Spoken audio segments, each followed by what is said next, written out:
Let's look at how to find the area of a shape. Now for these, we do have some formulas and we will need to know each of them. Let's start with a square. Here, that S is just the side, because remember in a square, every single side is the same. So here it's going to be 4 squared, because that's our side, and that is going to get me 16. Do note my units are inches squared because it is a two-dimensional area, is a two-dimensional thing that we are looking at.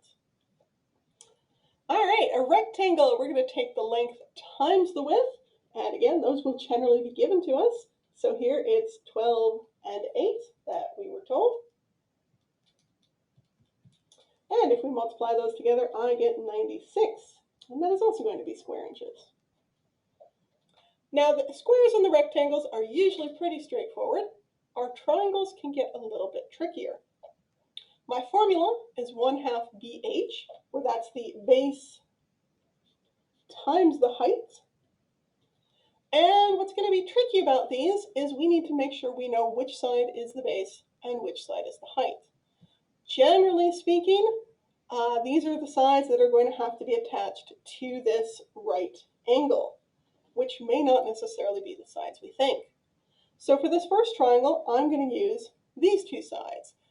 This last side we call the hypotenuse, and we'll be using it for other computations, but for this particular one, for area, I do not need that. So again, once I found those sides, I'm going to throw that in my formula, again with the 1/2 there as well, and then multiply. And here I get 7,260, and that will be in square inches.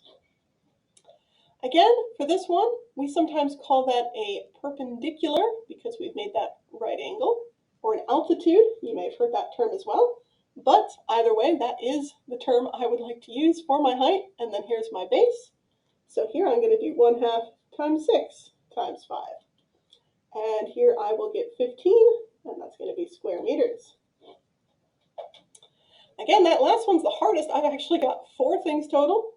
Here's my base, and then the height is actually this 3, which you'll notice is not actually part of the triangle. It's over here on the side, but because it's that perpendicular altitude that we've dropped, that is the one that I'm going to throw in my formula. So 1/2 times 14 times 3, and that will get me 21 square yards.